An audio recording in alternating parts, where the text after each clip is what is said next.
Para preman ini membuat marah orang yang berbahaya. Tengah malam, mereka memperkosa seorang gadis di gang. Saat itu, "Oi, berhenti, kalian ngapain?" Kakek itu dengan marah mengancam mereka. Preman hanya tertawa dan meremehkannya. Kakek 80 tahun berani mengusik mereka. Tapi, sedetik kemudian, ia meninju seorang preman. Menghadapi preman yang mengepungnya, kakek itu sama sekali tak gentar, bahkan menantang duel. Kakek tak mengira, aturan preman di sana sudah berubah. Preman mengeroyoknya tanpa ampun. Tidak aturan lagi di sana. Akhirnya, kakek itu dihajar hingga tewas. Para preman tak tahu, mereka menghadapi bahaya besar. Kakek itu bukan orang biasa. Ia adalah bos mafia.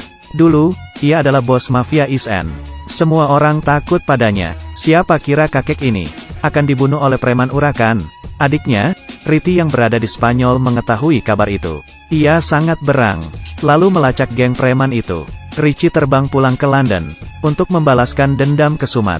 Ia tak akan berhenti sebelum berhasil. Setibanya di London, Richie berkumpul dengan rekan-rekannya.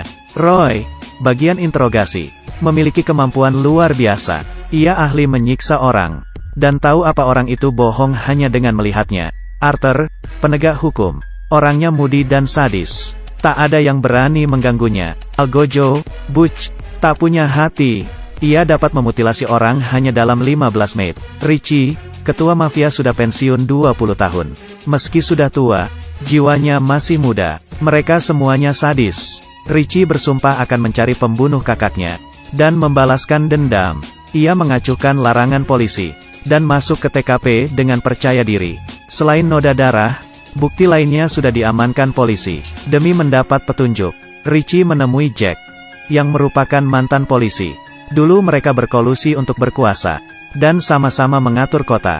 Di zaman itu, selain Bohau dan Leiluo, di barat juga ada Richie dan Jack. Perbedaannya adalah mereka berdua sudah pensiun. Yang satu pindah ke Spanyol dan jadi pebisnis. Yang satu lagi pensiun dalam damai. Jack memberi Richie petunjuk. Tapi, videonya tidak jelas. Satu-satunya saksi adalah korban. Akhirnya, Richie menemui gadis yang mau diselamatkan kakaknya. Gadis itu berkata, sebuah nama, Aaron.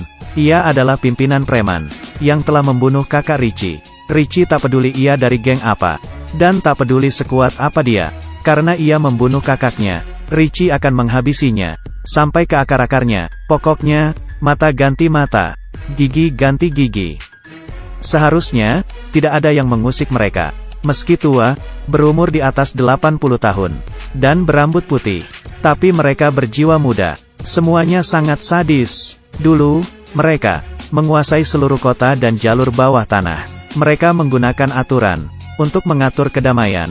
Tapi, setelah mereka pensiun 20 tahun kemudian, ada yang melanggar aturan dan mengacau kedamaian. Mereka sangat jahat. Bahkan, bayi pun dibunuhnya. Polisi takut pada mereka. Sayangnya, geng bernama E2 ini tak tahu kalau mereka membunuh orang yang salah, yaitu kakek berumur 80 tahun. Mereka tak mengira, pria tua ini dulunya adalah ketua Isen, yang tidak boleh diusik. Geng Richie mulai beraksi. Ketua E2, Aaron sangat licik dan susah dilacak.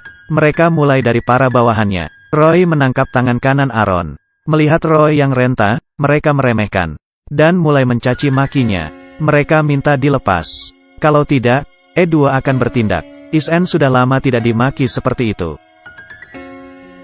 Richie membalas memaki mereka. Seorang anggota E2 ditinju hingga pingsan oleh Arthur. Roy yang sadis, menikmati waktunya menyiksa orang. Ia menikam paha E2 dengan paku panjang, hingga menyadarkan pria itu dari pingsannya. Ia berteriak kesakitan. Melihat beragam senjata di tangan Roy, ia sekarang ketakutan. Tapi, sudah terlambat. Tulang yang keras kalah melawan mata bor. Pria itu pingsan lagi. Temannya pucat pasi dan minta ampun. Ia berjanji akan membawa Aaron pada mereka. Arthur tahu ia berbohong.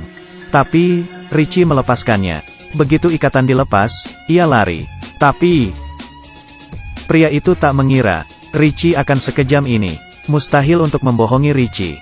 Richie melepas ikatannya, karena ia pantang membunuh orang terikat. Sekarang Isen tahu, tidak ada yang berani membocorkan lokasi Aaron. Pria yang dibor tadi mati kehabisan darah. Richie tak peduli. Balas dendam yang kejam baru akan dimulai. Karena tak menemukan lokasi Aaron, Is-en membunuh bawahannya secara membabi buta. Mereka menikmati perburuan kali ini. Mereka menanyai bawahan Aaron satu persatu. Tapi, semuanya tutup mulut. Setia sekali, ya, pria ini tak mempedulikan nyawanya. Dan malah memaki keluarga mereka. Richie terlalu sayang dengan keluarganya. Akhirnya, ia berang dan menghajarnya. Pria itu pun pingsan. Karena terlalu marah, jantungnya kambuh. Richie dilarikan ke rumah sakit. Tapi, Is-en tak tahu, kalau gadis korban itu, sudah menjual mereka. Geng E2 datang ke rumah sakit. Mereka membawa pistol kedap suara, untuk menghabisi 4 kakek renta. Wanita ini datang, dan menembaki kasur. Ia kira ia berhasil. Tapi, itu rupanya jebakan. Percuma saja mereka membawa senjata. Karena mereka sudah dikepung. Mendengar suara tembakan, Aaron merasa ada yang salah. Ternyata, Richie bersandiwara. Ia pura-pura sakit jantung, dan menyuruh korban berkhianat. Tujuannya adalah memancing Aaron keluar, dan memburu mereka di rumah sakit, lalu membasminya sekaligus. Tapi, Aaron melawan mati-matian. Aaron tak mengira, yang ia tembak adalah orangnya. Di tengah adu tembak, Is-en tetap tenang. Mereka sudah biasa tembak-tembakan.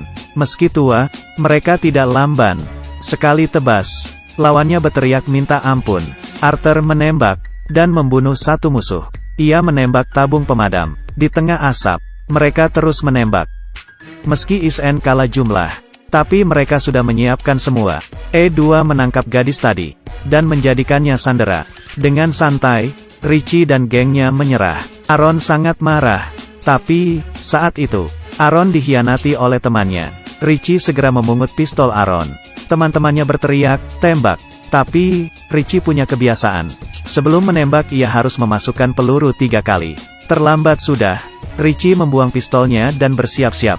Ia meninju Aaron hingga terkapar. Aaron memungut pistolnya. Ia menodong Richie.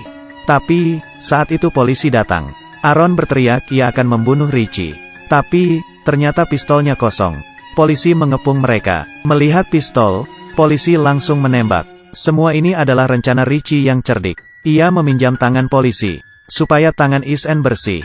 Untung saja perhitungan mereka tepat. Is-en di sini adalah korban. Polisi tidak bisa menghukum mereka. Mereka adalah geng mafia Is-en, yang berani dan pintar menyusun strategi.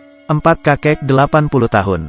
Bersatu menumpas E2, geng preman urakan. Sekaligus membalaskan dendam. Tak ada yang mengira ini hanya permulaan. Richie berpamitan dengan sedih. Ia akan menetap di London, untuk menegakkan kedamaian di kota, dan memberantas preman. Ia ingin kembali jadi mafia, dan mengajari anak-anak muda. Peraturan dan moral harus ditegakkan. Mentang-mentang muda, tidak boleh semena-mena. Di atas langit masih ada langit. Contohnya dia, dan dia. Kalau saja tak membunuh anjing itu, menculik gadis itu, dan tak menghajar kakek itu, mungkin saja nasib mereka akan berbeda.